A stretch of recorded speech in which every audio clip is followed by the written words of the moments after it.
예배하는 가정이 복된 가정입니다. 예. 지난주에 설교 안 하니까 좋더라고요.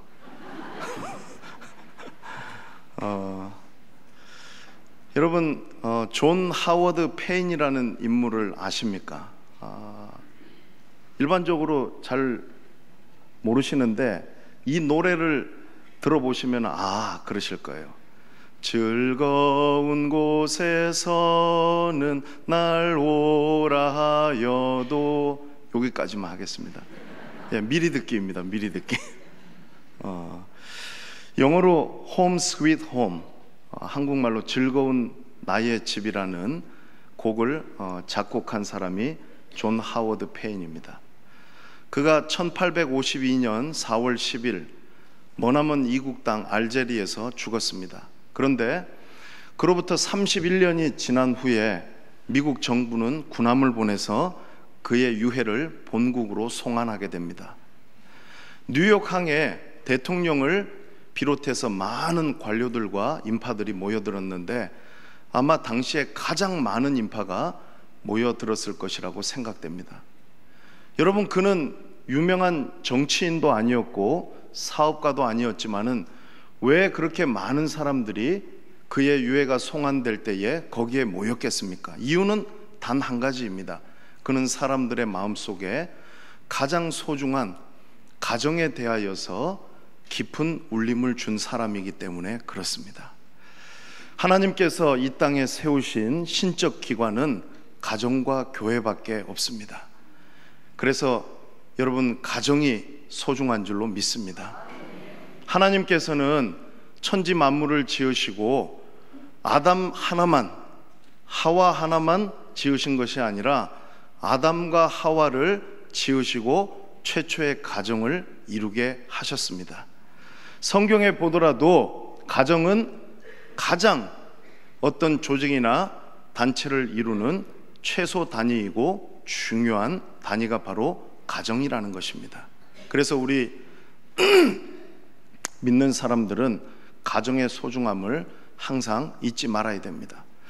오늘날 가정이 해체되어지고 또 가정의 질서가 파괴되는 것들을 우리가 많이 보지 않습니까? 대표적으로 동성애가 가정을 깨뜨리고 있습니다. 우리나라에는 아직까지 흔하지 않지만은 제가 미국에 가서 보니까 남자하고 남자가 결혼을 해가지고 아이를 입양해가지고 가정이라고 그렇게 이야기를 하는 거예요. 여자하고 여자가 둘이 결혼해가지고 낳을 수는 없으니까 아이를 입양해가지고 가정이라고 그렇게 이야기를 하는 거예요. 근데 이것은 여러분, 하나님께서는 남성과 여성이 만나서 자녀를 출산해서 대가 이어지도록 한 것이 창조의 질서입니다.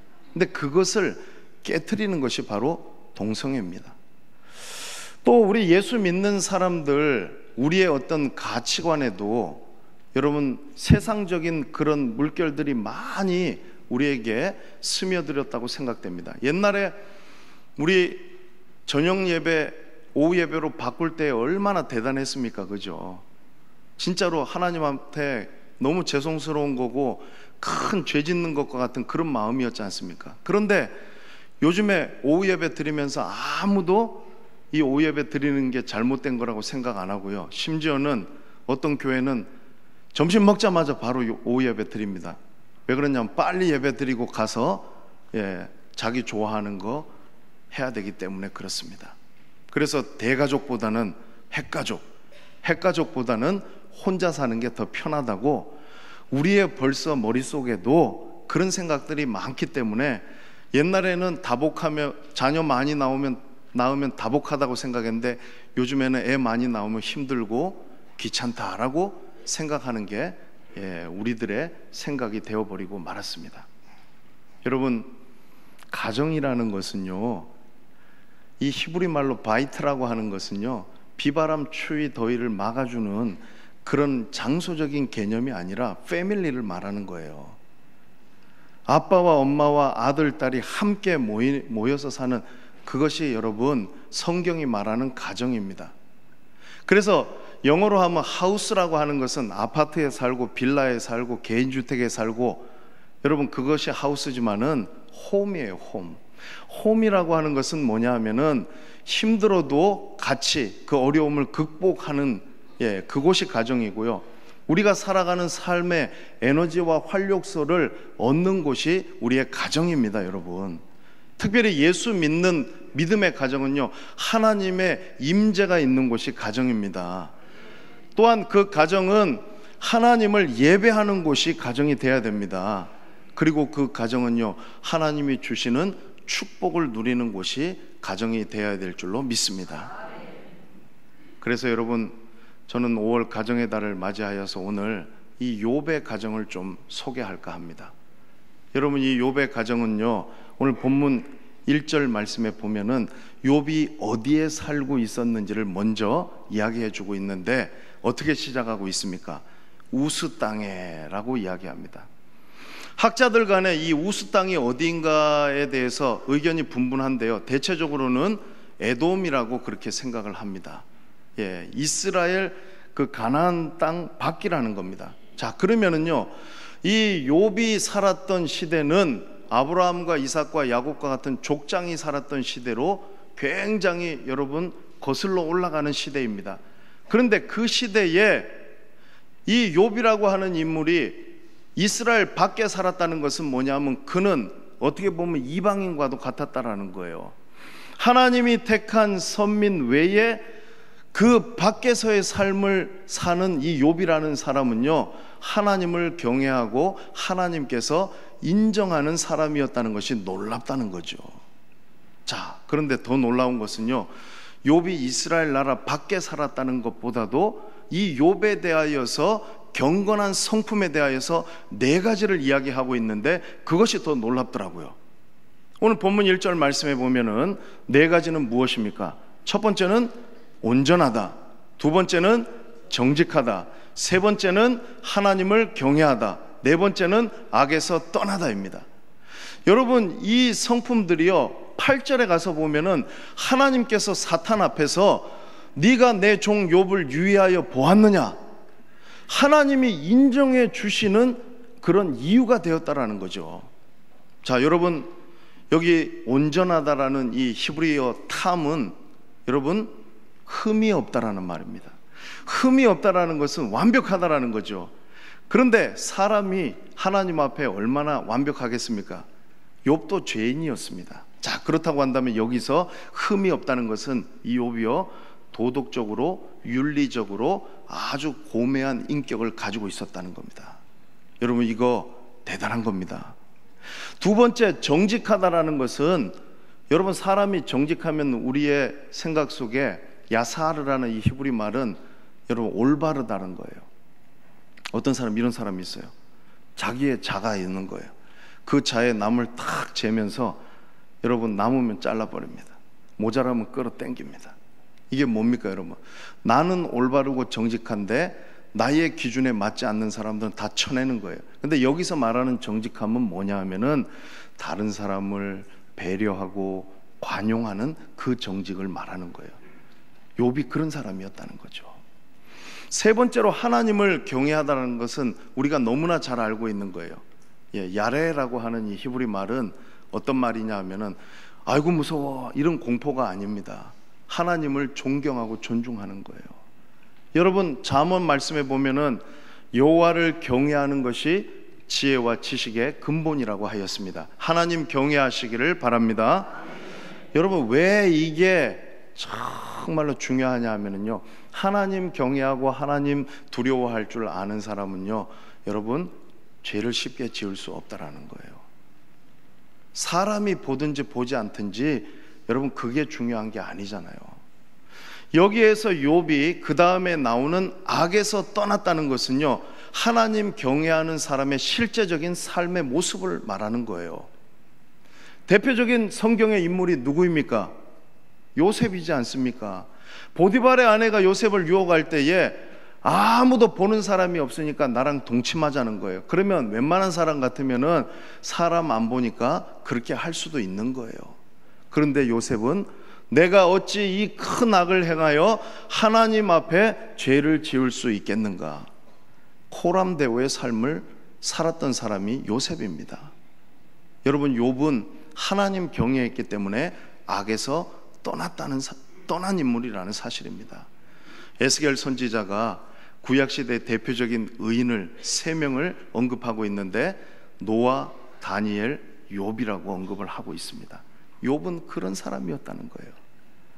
그런데 여러분, 이 욥은요 정말로 이러함에도 불구하고 하나님 앞에 교만하지 않았습니다.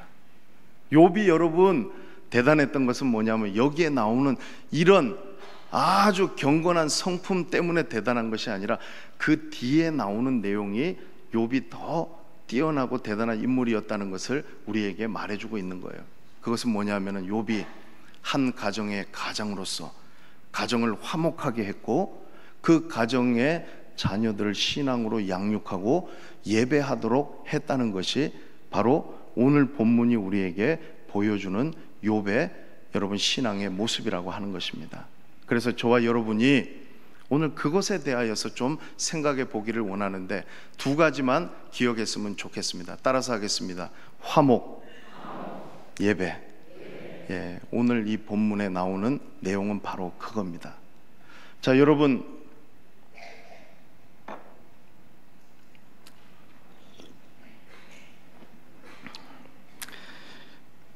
가정에 가장이 누구입니까? 제가 질문 드리는 거예요. 우리 어린 꼬마들한테 집에서 누가 킹이냐 이러면 애들이 엄마요 이렇게 하는 집도 있잖아요. 예. 여러분, 가정에 아빠가 주도권을 가지고 있을 수도 있고 엄마가 주도권을 가질 수도 있어요. 그런데 제가 이제 질문을 드린 건 뭐냐면은 오늘 이 설교는 가정의 가장이 들으셔야 돼요. 그럼 보통 가정의 가장은 여러분 남편이고 아버지입니다. 여기 결혼하셔서 자녀를 두신 분들은 이미 가장이 되셨지만 결혼 안 한 분들은 앞으로 가장이 되실 거기 때문에 잘 들어야 돼요. 또 하나, 그러면은 남편과 아버지만 들어야 되는가? 여러분, 예수 믿지 않는 남편이 있는 그 집은요 누가 가장이겠습니까? 예, 어머니가, 아내가 가장이 될 수도 있는 거예요. 믿지 않는 자녀들이 있는 그런 가정들은. 그런데 욥이 가장이었습니다. 이 가정의 가장. 그런데 성경에서 말하는 여러분 가정의 헤드십은 머리는요, 이거 제 말이 아닙니다. 하나님께서 세우신 질서는 뭐냐면은 남편과 아버지가 가장이 되어야 된다라는 거예요. 그래서 여러분, 가정이 바로 서기 위하여서는 여러분 가정의 가장이 그 역할과 사명을 잘 감당해야 된다라는 거예요.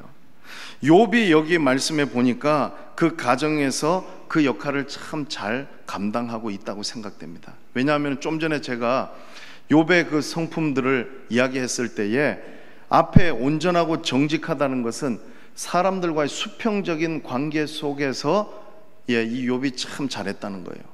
뒤에 하나님을 경외하고 악에서 떠났다는 그것은 뭐냐면 하나님과의 수직적인 관계 속에서 잘했다는 거예요. 이거 중요하니까 가장 되시는 분들은 잘 들으셔야 돼요. 어떤 분들은 교회에서는 직분도 있고 교회에서는 대단한 분인데 인격적으로 좀 이렇게 안 되는 분들이 있어요. 신앙적으로 이게 이제 맞는 말인지 모르겠지만은 신앙적으로는 100점인데 여러분 인격적으로는 빵점인 거예요. 근데 그 반대도 있더라고요. 세상적으로는 너무 선하고 100점이에요. 근데 교회 오면은 신앙적으로 가정에서는 빵점이에요. 근데 욥을 이제 보자고요. 욥은 이 균형을 잘 이루고 있다라는 거죠. 이거 우리 예수 믿는 믿음의 가정, 크리스천 가정에 매우 중요합니다. 뭐냐면 우리가 하나님 앞에서나 사람 앞에서 우리가 한 가정에 가장이라고 하는 것은 단순히 내가 아버지고 남편이다, 그게 중요한 게 아니라는 거예요. 그에게 주신 하나님께서 그 가정에 가장으로 헤드십으로 세우신 목적이 있고 이유가 있기 때문에 그거를 감당해야 된다라는 거예요. 그래서 우리 믿음의 가정들이, 이 가장들이 먼저 하나님 앞에 바르게 서는 역사가 일어나기를 주의 이름으로 축원합니다.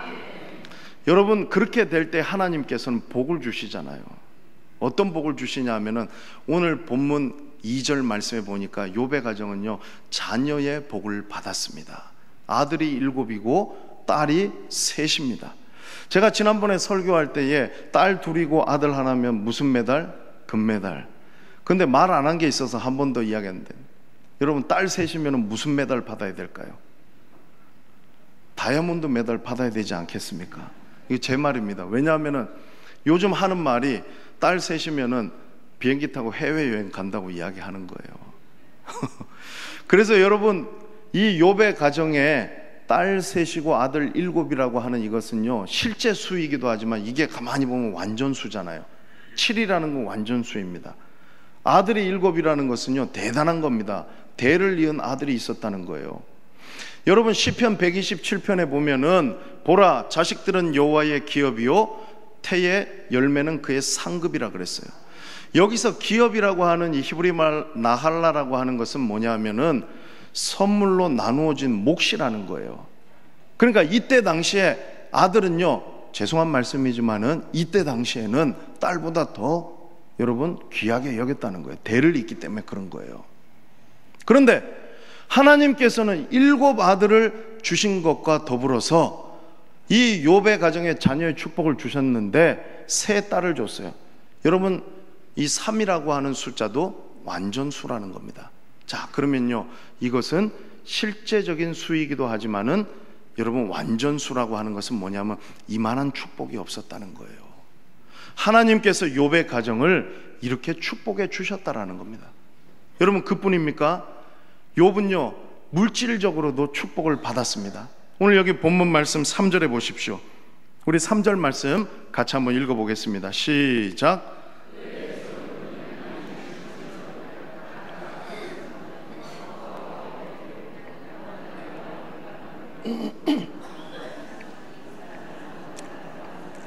가장 훌륭한 자라. 아멘. 자, 여러분, 양이 7천이고 낙타가 3천이고 소가 500결이면은 2마리씩이 한 결이니까 1000마리, 암나귀가 500마리, 종도 많았고, 여러분 대단하지 않습니까? 하나님께서 욥의 가정을 물질적으로도 이렇게 축복해 주셨는데, 여기서 7천과 3천도 앞에 아들 7과 딸 3하고 똑같은 이것도 완전수라는 거예요. 여러분, 가히 상상이 안 가는 재산을 욥이 가졌다는 겁니다. 그런데 그 욥에 대하여서 마지막 부분에 여러분 결론적으로 언급하는 게 있는데, 그게 뭐냐 하면은 동방에서 가장 훌륭한 자라는 거예요. 이전 성경에 보면은 가장 큰 자라 그랬습니다. 이 히브리 말 가돌이라고 하는 것은, 훌륭하다는 이 말은 여러분 어떤 의미가 있냐 하면은 이 욥이 이 재산의 규모로 보나 어떤 면으로 보나 정말 그 부의 규모가 대단했다는 것을 말해주는 것이 바로 오늘 여기 본문 3절입니다. 자, 그러면 자녀의 축복도 받았습니다. 물질의 축복도 받았습니다. 그러면 이제 어떻게 살아야 됩니까? 그냥 그거 누리면서 살면 되는 것입니다. 그런데 오늘 본문 1절, 2절, 3절에 욥이 받은 축복에 대해서 이야기하는 것보다 더 중요한 것이 뭐냐면, 오늘 본문 말씀 가운데 3구절은요, 5구절 가운데 자녀의 신앙 교육과 관련된 구절이라는 거예요. 2절과 4절, 5절은요 욥에게 하나님께서 어떠한 물질적인 축복을 줬다는, 욥의 그 경건한 성품이 이렇게 뛰어나다는 그것을 이야기해 주는 것이 아니라, 오늘 이 본문의 핵심은 뭐냐 하면은 그럼에도 불구하고 욥이 교만하지 않고 그 가정에 하나님께서 주신 자녀들을 신앙 안에서 잘 양육했다라는 것을 우리에게 강조해 주고 있다라는 사실입니다. 그래서 아까 제가 말씀드린 것처럼 여러분, 욥이 첫 번째로 했던 것은 뭐냐면 가정의 화목을 위하여서 애썼다라는 거예요. 자, 보십시오 여러분, 본문 4절 말씀에 보니까 욥의 가정이 화목한 가정이었습니다. 왜 그러냐 하면은 생일날이 되면은 욥의 자녀들이 아직까지 출가하지 않았기 때문에 여러분 자기 형제 자매들을 불러다가 함께 잔치를 벌였다는 거예요. 그런데 당시의 가부장적인 그런 분위기 속에서 누이들까지 초대해가지고 같이 잔치를 벌였다는 것은 얼마나 욥의 가정이 화목한 가정이었는지를 단적으로 우리에게 보여주고 있지 않습니까? 그래서 여러분, 우리 믿음의 가정의 가장들은요, 가정을 화목하게 해야 되는데, 여러분, 예수님 믿는 믿음의 가장들 가운데서도 유교적인 전통에서 자라온 분들이 잘 안 되는 게 있어요. 아버지는 엄해되고 아버지는 좀 이렇게 권위가 있어야 된다라고 생각을 하기 때문에 여러분, 자녀들에게 굉장히 엄하게 하는 분들이 있습니다. 그런데 잘 들으십시오. 그 아버지의 가장의 그런 어떤 권위와 어떤 엄격함 때문에 가정이 화목하지 못하다고 한다면 그거는 여러분 고치셔야 되는 거예요. 잘못된 거예요. 제가 예전에 사역했던 교회에 어느 가정에 신방을 갔는데 여집사님이 고민을 이야기하면서 기도 부탁을 하는데 이런 내용이었습니다. 자기 남편은 사회적으로 너무너무 돈을 잘 버는 분이래요. 어디 가서 신호등 세우는 그 공사를 하나 따면 20억, 30억짜리 공사를 딴대요. 그러니까 사람들한테 많이 베풀기도 하고 또 다른 곳에 자기의 어떤 그런 영향력도 많이 끼치는 아주 사회적으로 아주 역량 있는 사람이었다는 거예요. 그런데 이 아빠가 남편이 집에 오면은 돌변하는 거예요. 악마가 되는 거예요. 중학교 1학년 아들이 있는데 이 아들이 뭐 잘못하는 걸 보면 눈 뜨고 못 보는 거예요. 그래서 이분이 검도를 했는데 집에 있는 죽도를 가지고 그 중학교 1학년 아들을 내리치는데 어느 정도로 때리냐면 깨구리가 쫙 뻗듯이 그 중학교 1학년 아들을 이 죽도로다가 팍 치는 거예요. 그런데 그 뒤에 들은 이야기가 더 충격적이었습니다. 아빠가 집에 없을 때 그 아들이 엄마에게 이렇게 이야기를 합니다. 내가 나중에 커서 아빠보다 더 힘이 있게 되는 날에는 내가 저 죽여버리겠다고 이야기를 한다는 거예요. 그러니까 이 여집사님이 얼마나 마음이 찢어지겠습니까? 목사님 기도해 달라는 거예요.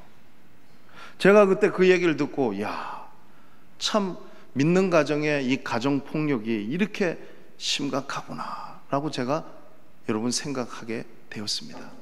여러분, 그런데 욥을 보십시오. 욥은 그러지 않았다는 거예요. 여러분, 오늘 여기에 욥의 가정의 자녀들이 이렇게 화목할 수 있었던 것은 뭐냐면 욥이 이 가정의 화목을 위해서 누구보다도 애썼기 때문에 그런 거예요. 우리 믿는 가정의 부모님들은요, 에베소서 6장 4절 말씀을 꼭 기억하셔야 됩니다. 거기에 뭐라고 얘기하냐 하면은 부모들은 자녀를 노엽게 하지 말라는 거예요. 노엽게 하지 말라는 이건 뭐냐면은 여러분, 우리가 자녀들을 내 자녀이니까 내 마음대로 그냥 내 기분대로 해서 된다, 그게 아니잖아요. 여러분, 자녀들을 우리가 노엽게 하지 말아야 되는 이유는 뭐냐면은 그 자녀들의 심령이 상하게 해서는 안 되는 거예요. 여러분, 영이 상하도록 그렇게 하면 안 되는 거예요. 그 뒤에 나오는 말씀에 보면은 오직 주의 교양과 훈계로 양육하라 그랬는데 여러분, 주의 교훈은 하나님의 말씀이고 훈계는 매를 포함하는 거예요. 매를 때리지 말라는 게 아닙니다. 그러나 중요한 것은 뭐냐 하면은 그 심령이 상하도록 해서는 안 된다라는 거예요. 그러면 가정의 화목이 깨져버리는 거예요. 여러분, 욥은요 경건한 성품을 가지고 있었고 동방에서 가장 훌륭한 사람으로서 물질의 복도 받았지만은 욥은 가정에서 여러분 자녀들이 화목하도록 하기 위하여서 노력했던 사람이라는 거예요. 그런데 아무리 가장이 가정을 화목하게 한들 여러분, 그 가정의 구성원들이 자녀들이 화목하지 않으면 그 가정 화목할 수 없습니다. 연세 드신 어르신들에게 자녀에게 바라는 게 뭐냐고 물어보면은 우리 연세 드신 부모님들 다 이런 말씀 하실 거예요. 저그들이 사이좋게 화목하면서 살기를 원한다고 그 말씀 하시지 그 자녀들이 다른 거 하기를 원하지 않으시더라고요. 화목이 그렇게 중요하지 않습니까? 시편 127편도 하나님께서 가정에 주시는 복을 이야기하는 거지만은 시편 128편도요 여호와를 경외하는 가정에 주시는 복을 이야기하고 있는 거예요. 거기 보면은 내 안방에 있는 내 아내는 결실한 포도나무와 같고 내 식탁에 둘러앉은 자녀들은 어린 감람나무와도 같다 그랬습니다. 그래서 여호와를 경외하는 가정에는 하나님이 시온의 복을 주시는데 자식의 자식을 보게 하는 줄로 믿습니다. 여러분, 화목한 가정이 돼야 되는 거예요. 기독교는요, 여러분, 예수 믿는다고 해서 가족을 끊으라고 이야기하는 종교가 아닙니다. 교회만 나오라 그러고 여러분 가정을 돌아보지 말라는 그런 종교가 아니잖아요. 지난주엔가 귀신 쫓는 하나님 추정 60분에 피복음 교회에 대해서 보도가 되었습니다. 많은 사람들이 또 교회에 대해서 오해하지 않을까 걱정이 됩니다. 가만히 보니까 이단 사입이더라고요. 거기에 그 교주가 하는 말이 뭡니까? 아버지만 믿으라는 거예요. 근데 그 아버지를 잘 믿고 섬기기 위해서 아버지가 아니라 아부지, 아부지더라고요. 어떻게 해야 되냐면 혈연도 끊어라, 지연도 끊어라, 가족관계도 끊고 부부관계도 끊으라는 거예요. 그래가지고 거기 있는 사람들 중에서 진짜로 이혼을 한 분들이 많이 계시더라고요. 거기에 한 분이 나와서 자기 이야기를 하는데 개척교회 하는 그런 가정이었다는 거예요. 그런데 야쿠르트 배달하면서 개척교회 하니까 얼마나 힘들어요. 옆에 어느 전도사라고 하는 사람이 와서 뭐라고 이야기를 하냐면 우리가 이 교회가 부흥할 수 있도록 도와줄 테니까 함께 하자 그래서 믿고 따라갔어요. 그런데 거기 가서 교육을 받다 보니까 그 집에 아버지 또 엄마 아들 딸이 있는데 전부 다 거기에 쏙 빠져들어가지고 그 예전에 사모였던 그 아내 되는 사람만 이혼당해가지고 나오고 남편하고 아들 딸은 그 피복음 교회 새 예루살렘 교회 거기에 빠져들어가지고 못 헤어나오고 지금 가족이 완전히 풍비박산난 그런 것을 보도하는 것을 본 적이 있습니다. 여러분, 하나님은 우리에게 예수 믿기 위하여서 가족의 관계를 끊으라고 한 번도 말씀하시지 않았습니다. 예수 믿는 사람은 하나님 잘 믿고 예수님 잘 믿으면요, 가족 안에서도 화목해야 될 줄로 믿습니다. 가정은 여러분 하나님께서 우리를 위해서 세우신 신적 기관이잖아요. 그러니까 우리가 가족들이 불행해지고 나 때문에, 특별히 가정의 가장이 되시는 분들은 나 때문에 우리 가정이 화목하지 못하다고 한다면은 여러분, 우리가 먼저 하나님 앞에 그 부분을 회개하고 우리 가정이 화목해지도록 해야 되고, 여러분 가장이 아니더라도 여기 계신 분들 가운데 형제 자매 간에 불화해가지고 서로 인연 끊고 살아가고 있는 분들 계시다고 한다면 그렇게 살면 안 되는 거예요. 화목하시기를 주의 이름으로 축원합니다. 제 말이 아니라 하나님의 말씀이기 때문에 그런 거예요. 우리가 다 죄인이고 부족하지만은 여러분, 화목한 가정이 하나님이 기뻐하시는 가정이라는 거예요. 그래서 오늘 여기 말씀에 욥이 여러분 첫 번째로 여기 말씀에 보니까 가정이 화목하도록 애썼다는 것을 말해주고 있습니다. 근데 그보다 더 중요한 게 뭐겠습니까? 욥은요, 이 가정의 영적인 제사장으로서의 역할을 잘 감당했다라는 거예요. 따라서 하겠습니다. 가정의 영적인 제사장이 되라. 그게 여러분 오늘 본문 5절에 나오는 말씀이잖아요. 욥이 어떻게 했습니까? 잔치가 끝나고 나면은 그 자녀들을 하나씩 불러다가 성결하게 했다는 거예요. 성결하게 했다는 것은 어떤 의식인지는 모르겠어요. 여기에 나오고 있지 않기 때문에 거룩하게 했다는 거예요. 이유가 있어요. 혹시나 얘네들이 잔치를 하다 보면 사람이 그럴 수 있잖아요.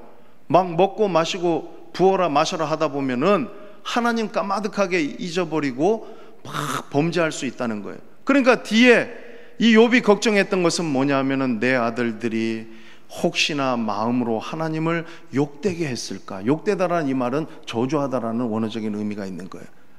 이 자녀들이 그렇게 될까 봐서 욥은 그 자녀들에게 항상 관심이 있었다라는 거예요. 여러분, 우리 믿음의 부모님들은요, 영적인 제사장의 역할을 감당하는 여러분 가정의 가장들은요, 어디에 관심을 가져야 되냐면은 자녀들의 신앙에 관심을 가져야 될 줄로 믿습니다. 여러분, 그런데 신앙에 대해서 관심을 안 가지려고 하는 부모들이 너무나 많은 거예요. 지난주에 뉴스 보도를 들어보니까 우리나라가 OECD 국가 중에서 자살률이 제일 높다고 하다가 2년 상간에 더 줄었다 하더라고요. 너무나 참 기쁜 일이죠. 그런데 기뻐할 수만 없는 이유가 또 하나 있었습니다. 다른 연령대의 자살률은 줄어들었는데 10대, 20대의 자살률은 오히려 늘었다는 거예요. 30대, 40대는 경제적인 이유 때문에 자살을 한다고 합니다. 50, 60대가 넘어가는 분들은 육체적인 이유 때문에 자살을 한다는 거예요. 10대, 20대 왜 자살률이 늘었는가 봤더니 정신적으로, 정서적으로 흔들리는 거예요. 그 중에서 우리 자녀들이 가장 많이 자살하는 이유가 뭐냐면은 성적 때문에 그렇다 하더라고요. 성적을 올리지 못하니까 죽는다는 거예요. 세상에 이런 나라가 여러분 어디 있습니까? 여러분, 그런데 우리가 자녀에 대하여서 이런 부분에서 성적 때문에 아이들이 부담 느껴가 자살하니까 부모는 성적에 대해서 이야기 절대로 하지 말아야 된다, 그건 아니잖아요. 만약에 부모가 자녀가 공부 안 하고 엉뚱한 짓 하면은 그 이야기 해줘야 되는 거예요. 그런데 또 하나 우리 믿는 가정에 여러분, 우리 부모들은요, 영적인 제사장이잖아요. 영적인 제사장은 반드시 해야 되는 역할이 있는데 그게 뭐냐면은 자녀의 신앙의 부분들에 대하여서 짚어줘야 되는 거예요. 여러분, 세상이 그렇다고 해서 부담이 되기 때문에 자녀들이 이야기를 듣지 않기 때문에 여러분 말할 수 없다, 그거는 여러분 이유가 되지 않는 거예요. 성경에서 뭐라고 말씀했습니까? 쉐마 본문에서 자녀들에게 부지런히 가르쳐야 된다라는 거예요. 그래서 우리가 부담이 되더라도, 우리가 힘들더라도 자녀들에게 반드시 해야 되는 것은 뭐냐 하면은 그 자녀들에게 여러분 페이스톡을 해야 되는 거예요. 이 페이스톡이 뭡니까? 신앙의 대화를 하시라는 거예요. 신앙의 대화를. 제가 우리 아들이 어렸을 때에, 초등학교 때 그런 경험을 한번 한 적이 있어요. 이 아이가 정말 목사 집의 아들로서, 자녀로서 예수님 믿고 있고 이 아이가 구원에 대한 확신이 있는가, 그게 조금 걱정이 되더라고요. 그래서 제가 하루는 둘이 같이 길을 가다가 한번 물어본 거예요. 걱정 반 근심 반. 예성아, 너는 예수님 믿고 나중에 죽으면 천국 갈 수 있다고 너는 믿고 있니? 물어봤더니요, 제가 기대하지도 않았는데 놀라운 답을 그때 들었어요. 어와나를 하고 있었는데 그때 얘가 암송했던 구절이 요한복음 3장 16절이었어요. 저한테 그 구절을 갖다가 자기가 인용을 하면서 이야기를 하더라고요. 하나님이 세상을 이처럼 사랑하사 독생자를 주셨으니 이는 그를 믿는 자마다 멸망치 않고 영생을 얻게 하려 하심이라. 저는 이 말씀을 믿어요. 저는 예수님 믿기 때문에 죽어도 예수님이 나의 죄를 위해서 십자가에서 죽어주셨기 때문에 천국 갈 줄로 저는 믿어요. 여러분, 그 얘기를 하는데 제가 얼마나 기뻤는지 몰라요. 여러분, 우리 믿음의 가정에 우리 여러분 부모님들은요, 여러분 자녀들에게 다른 거 해주려고 하지 마시고요, 이걸 하셔야 된다라는 거예요. 여러분, 신앙의 조기 교육이 얼마나 중요한지 몰라요. 세상 부모들이요, 자녀들 조기 교육 시키기 위하여서 여러분 조기 유학 보내지 않습니까? 제가 미국에 가서 조기 유학 온 가정들을 가만히 봤더니 겉으로는 너무너무 행복하고 정말로 한국에 있는 가정들보다 잘 될 것 같았어요. 그런데 그게 아니더라고요. 나중에 가서 제가 그 가정의 진면목을 보게 되니까요, 심히 걱정스럽고 우려가 돼서 저는 그 다음부터 기러기 아빠 되지 말라고 이야기하고 조기 유학 보내지 말라고 이야기합니다. 만약에 갈 것 같으면 고생이 돼도 가족들이 다 가야 된다고 이야기를 하는 거예요. 그 이유가 있더라고요. 나중에 시간이 흘렀더니요, 첫 번째는 부부간에 문제가 생기더라고요.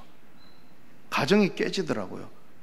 남편은 남편대로, 아내는 아내대로, 이게 서로 부부가 같이 살지 않으니까 문제가 생겼습니다. 그런데 더 큰 문제는 뭐냐면 그 자녀들이 일찍 유학 가서 영어를 잘해가지고 아이비리그 학교를 가고 좋은 명문대에 갔어요. 근데 커서 그 아버지에게 딱 이 얘기 하더라고요.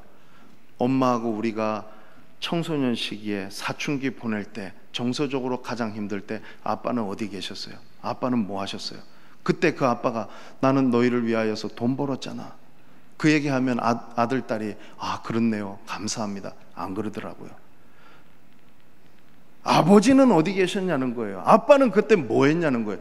우리가 그때 정말로 정체성의 혼란을 갖고 있을 그때에 아버지는 우리랑 같이 없었다고 하는 이야기를 제가 듣게 되었을 때 이건 아니다 라고 생각할 수밖에 없었다라는 거예요. 여러분, 이것을 꼭 기억하십시오. 신앙의 대화를 하십시오. 여러분, 욥이 자녀들을 불러다 놓고 여러분 무슨 소리 했겠습니까? 이들이 마음으로 하나님을 혹시나 잊어버렸을까, 욕되게 했을까, 그걸 걱정하는 부모는요, 자녀에게 신앙적인 부분에서 내가 어떻게 완벽하기 때문에 너희들에게 말하는 것이 아니지 않습니까? 가정의 가장으로서, 영적인 제사장으로서 자녀들에게 신앙에 대해서 이 욥은 가르치고 말하는 그런 영적인 제사장이었다는 사실입니다. 여러분, 근데 그보다 더 중요한 것은요, 이 욥이 그 뒤에 나오는 말씀에 보니까 자녀들을 위하여서 번제를 드렸다는 거예요. 그건 다른 말로 하면 뭡니까? 예배를 드렸다는 거죠. 이때는 족장 시대입니다. 나중에 출애굽해가지고 성막을 중심으로 해가지고 아론의 그 자손들이 제사장이 되고 레위 족속들이 성막의 수종드는 그 일을 했던 때가 아니라 그 훨씬 이전이라는 거예요. 그러면 그때 족장은 뭐냐면은 가정에서 제사도 드려야 되고 가정에서 여러분 많은 그 모든 일들을 감당해야 되는 역할을 했던 그 시대라는 거예요.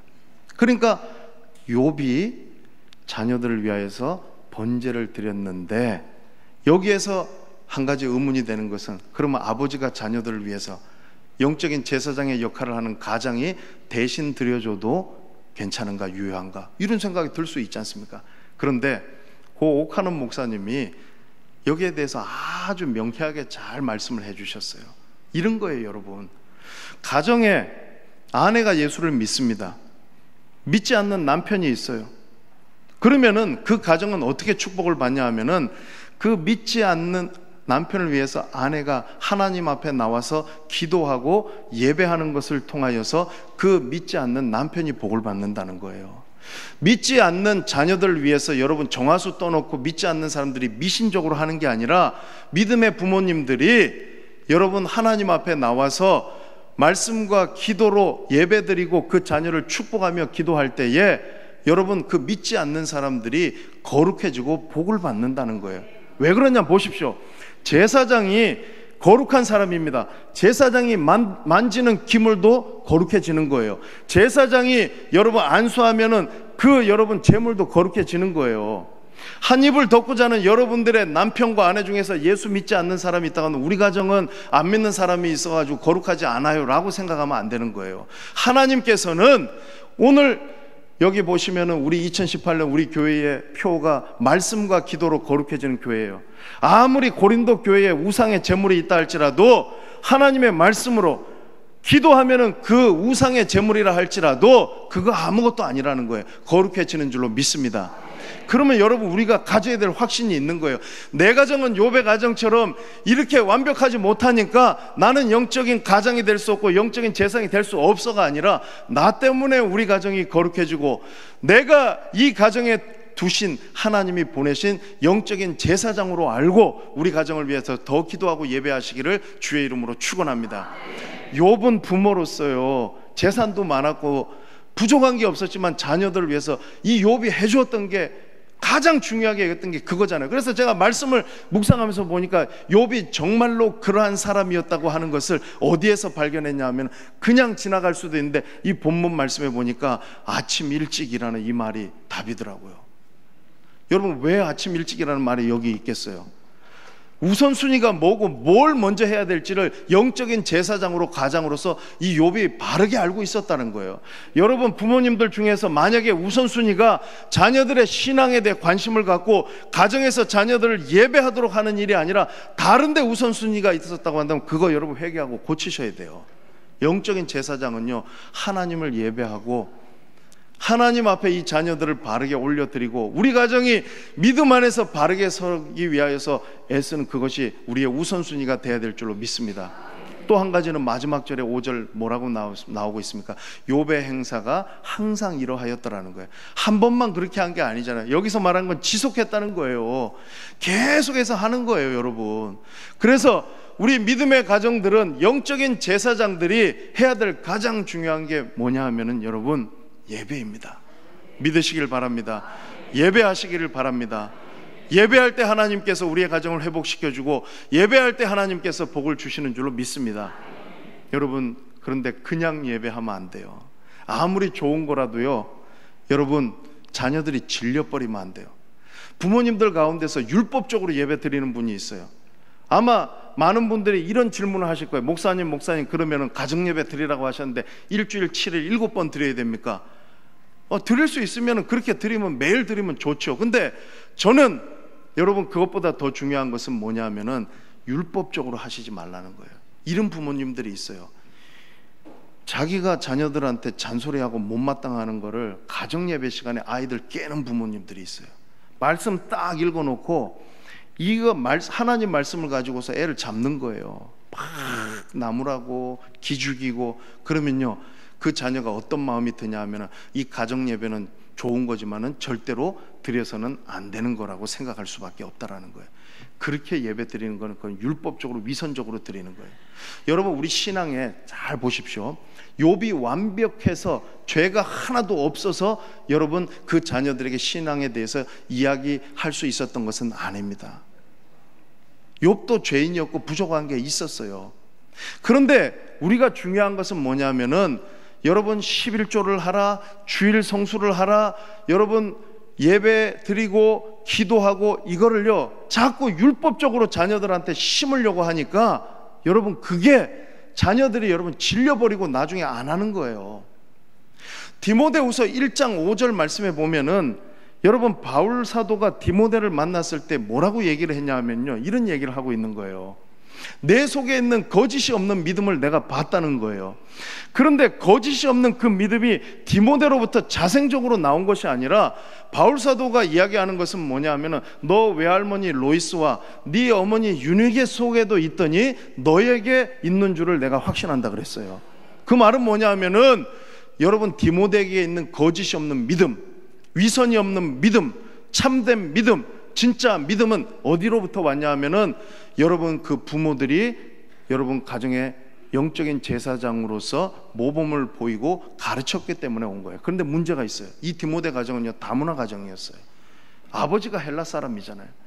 그런데 유대의 법에 의하면 어머니 목의 혈통을 따르기 때문에 어머니가 유대인이면 그 아들은 유대인인 거예요. 할례를 받아야 된단 말이죠. 그런데 바울 사도가 봤더니 디모데가 할례를 안 받았습니다. 여러분 그 가정이 잘못된 가정이고 콩가루 집안이었기 때문에 그런 게 아니라 이 유니게가 참 지혜로웠다는 거예요. 남편의 동의를 구하지 않고 이 아들에게 할례를 주지 않았습니다. 그런데 나중에 디모데가 바울을 만나고 난 다음에 자기 스스로 결정해서 할례를 받게 되었다는 것이죠. 가정이 여러분 문제가 있고 내 남편이 안 믿고 내 아내가 안 믿기 때문에 우리 가정에서는 예배할 수 없어 라고 생각하면 안 된다라는 거예요. 디모데는 바울사도처럼 가말리엘 문화에 가서 여러분 율법에 능통한 사람이 아니었어요. 그러면 어디서 배웠겠냐는 거예요. 어디서? 어머니 유니게로부터, 외할머니 로이스로부터 그 믿음이 전승되어진 줄로 믿습니다. 여러분 이만큼 중요하다라는 거예요. 제가 좀 더 실제적인 이야기를 말씀을 드리겠습니다. 여러분 가정예배 드릴 때에요 율법으로 드리지 마시고 은혜로 해야 돼요. 율법으로 드리면 바리새인들과 사두개인들을 만들어낼 수밖에 없어요. 은혜로 하는 것은 뭐냐 하면 여러분 위선적으로 하는 것이 아니라 정말로 이 가정에서 예배 드리는 것을 통하여서 가족들을 하나님께서 만지시고 가족 안에서 하나님이 주시는 은혜들을 누리는 것이 여러분 가정예배라는 거예요. 우리 자녀들이 어렸을 때에 집에서 가정예배를 한번 드리는데 애들이 어렸을 때에는 가정예배 드리는 걸 좋아하더라고요. 근데 크니까 중고등학생 되니까 자꾸 안 드리려고 그래.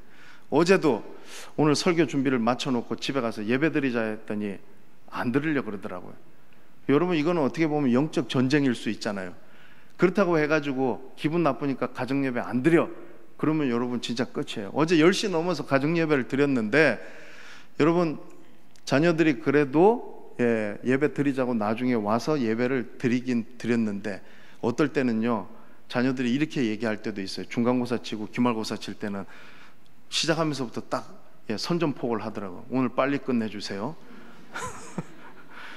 예. 근데 여러분, 가정예배 그렇다고 해가지고 안 드리면은 여러분 은혜는 없는 거예요. 제가 어렸을 때 아이들하고 예배 드리면서, 그때는 애들이 먼저 예배 드리자고 성경책 딱 가지고 와서 침대한테 놓고 우리 예배 드려요 그랬어요. 그래서 우리가 예배 드리면서 율동도 하면서 예배 드렸어요. 찬송가 565장에 예수께로 가면, 그게 우리 18번 주제곡과도 같았는데, 그때 예배 드리면서 예수께로 가면 나는 기뻐요, 요 1절을 아주 율동하면서 잘 불렀는데, 2절이 됐는데 그 가정예배 드리다가 엄청난 일이 한번 일어난 적이 있어요. 자, 예수께로 가면 2절 가사에 보면은 맞아주시고 이거 있는데, 우리 아들이요, 이 머리로, 이 주먹으로 자기 머리를 팍 치는 거예요. 맞아주시. 우리가 깜짝 놀랐어요. 그래서 나중에 알아봤더니, 그게 이 아이가 아직 한국말을 완벽하게 모르는 상태에서 갔는데, 맞아준다는 이거를 어떻게 이해하냐면 웰컴이라고 이해 안 하고 스트라이크 힛 치는 거. 자기 딴에는 순수한 마음에 565장 2절 가사는 맞아주시고는 이거였다는 거예요. 그래서 우리가 참 가정예배 드리다가 아주 우리가 배꼽 잡고 웃었던 그런 좋은 기억도 있어요. 근데요, 그것만 있는 것이 아니라, 한 번은 예배를 드리는데, 우리 가정예배 드리면은 성경을 순서대로 쭉 읽으면은요, 한 번 큰 위기가, 고비가 오는 때가 언제냐면 시편 119편 딱 걸리는 날이에요. 그러면 며칠 전부터 이거 큰일 났다 걱정을 해요. 왜? 이거 이제 못 웃는 분들은 성경 안 읽는 분들이에요. 성경에서 가장 긴 장이 뭡니까? 답을 말씀드렸는데 대답 못 하시네요. 시편 119편이에요. 176절로 되어 있어요. 그러면 그날 1절에서 176절까지 읽으려 그러면은요, 날 새야 되는 거예요. 그러니까 아이들도 여러분 마음이 벌써 힘이 들어요. 그런데 그런 어려운 일도 있지만은, 여러분 성경을 읽다 보면은요, 어느 날에는 의도하지도 않았는데 죄에 대한 부분을 다루게 될 때가 있었습니다. 의도하고, 내가 아들 딸 한번 이 죄를 가지고 나무래야 되겠다, 뭐라 해야 되겠다, 그렇게 하면 안 되는 거예요. 그날 말씀을 읽는데 이 부분에 대해서, 죄에 대해서 설교를 간략하게 하는데 뭘 봤냐 하면은, 성령께서 어린 자녀들의 마음속에서 터치하고 계시는 것을 목격하게 된 거예요. 그러면 이거 그냥 넘어가면 안 되는 거예요. 어떻게 해야 됩니까? 자, 오늘 여기 말씀에 보니까 우리가 죄인이고, 아빠도 죄짓고 엄마도 죄짓고 너희들도 죄짓지 않느냐. 그러면은 죄 지으면은 하나님 앞에 회개하면 용서해 주신다고 하셨는데, 우리 기도하지 않을래? 무릎 꿇자. 안 해요. 무릎 안 꿇을 거예요. 도망가고 이런 자녀들은 아니더라고요. 무릎 딱 꿇는 거예요. 고사리 같은 손을 잡고 그날 밤에는 우리 4명의 가족들이 하나님 앞에 간절히 회개하는 그 기도를 드렸던 기억이 있습니다. 여러분, 가정 예배는요, 여러분 그만큼 중요한 겁니다. 가정에서 예배하시기를 주의 이름으로 축원합니다. 제가 이 말씀만 드리고 마칠게요. 주변에 모태신앙인 분들이 저한테 종종 그런 말씀을 하세요. 저도 모태신앙이잖아요. 부모님 돌아가시고 나서 기억이 남는 게 뭘까? 여러분 한번 자녀들 생각하면서 한번, 내가 죽고 난 다음에 내 자녀가 나에 대해서 뭘 기억에 남길까 한번 생각해 보세요. 좋은 거, 맛있는 거 사줬던 거, 그거 아닙니다. 비싼 거, 그거 아니더라고요. 부모님 돌아가시고 나니까 어렵고 힘든 순간에 뭘 기억하냐면은, 부모님이 나에게 신앙적인 이야기 해준 거, 가정에서 함께 예배 드렸던 거, 그거 자녀들이 떠올리더라고요. 그러면 여러분 그 가정은 성공하게 된 줄로 믿습니다. 예배하는 자녀가 결국에는 성공하더라고요. 왜? 하나님이 도와주시잖아요. 내가 집을 세우는 게 아닙니다. 여호와께서 집을 세우지 아니하시면 세우는 자의 수고가 헛되다는 거예요. 믿음의 가정은 하나님께서 세워주시는 줄로 믿습니다. 우리 자녀들이요, 정말로 내 부모님은 가정에서 나에게 신앙적인 대화를 하셨던 분이고 가정에서 예배 드렸던 분이라는 것을 기억한다고 한다면 그 자녀는요, 앞으로 살아가는 동안에 평생 하나님 앞에 자신의 삶을 드리게 될 줄로 믿습니다. 그리고 마지막으로 자녀가 떠나고 난 다음에 뭘 해야 되겠어요? 자녀 보내고 나면은 부부간에는 이제 예배 안 드리고 자유롭게 살면 됩니까? 아닙니다. 제가요, 오래전 일인데 미국에서 여행을 하면서 한 번은 아주 허름한 인해 여관에 가서 묵은 적이 있어요. 그 미국의 거기 호텔이나 이런 여관에는요, 아침에 여러분 공짜로 컨티넨탈 블랙퍼스트라고 공짜 아침을 주는 거야. 그 별거 아니에요. 그냥 커피에다가 뭐 베이글이나 와플이나 아니면은 머핀 같은 거, 별 볼 일 없는 거예요. 그날 아침에도 아이들하고 일어나가지고 이제 다음 목적지를 향해 출발하기 전에 키친에 들어갔는데 거기서 뭘 봤냐 하면은 머리가 하얀 노 부부가 조그마한 이런 둥근 탁자를 놓고 서로 마주보고 앉아가지고 그 아침에 손을 꼭 잡고 간절히 감사하고 기도를 하는 거예요. 근데 제 아내하고 저하고 그걸 보는데 왜 그게 잊혀지지가 않고 우리한테 너무 마음에 감동이 되는 거예요. 그래서 거기를 출발해서 차를 타고 오면서 우리가 나눴던 대화가 뭐냐면, 여보, 우리도 나중에 나이 들어가지고 늙으면은 저기 저 미국 그분 이름도 모르고 제가 그분 다시 뭐 만나겠습니까? 천국 가면야 만나겠죠. 근데 그분들 모습이 너무 좋아 보이니까 우리도 저렇게 늙어서 아름답게 기도하고 예배할 수 있으면 좋겠다, 그 이야기를 나눈 적이 있습니다. 여러분, 자녀가 있을 때는 자녀들하고 함께 예배할 수 있지만은요, 아름답게 늙어간다는 것이 뭐겠습니까? 여러분, 부부도 어려운 일이 있으면은 하나님 앞에 손에 손을 맞잡고 예배하고 기도할 수 있어야 될 줄로 믿습니다. 그러면은요, 하나님께서 우리 범천교회에 속한 모든 믿음의 가정들마다, 어떤 가정은 이런 저런 어려운 문제가 있고 상황이 다 다르지만 중요한 것은 뭐냐 하면 하나님께서 우리의 가정을 믿음의 가정으로 세워주실 줄로 믿습니다. 예배하는 가정 되시기를 주의 이름으로 축원합니다. 찬송가 559장 4절에 봄바람 불어있고 우리 찬양 부르면서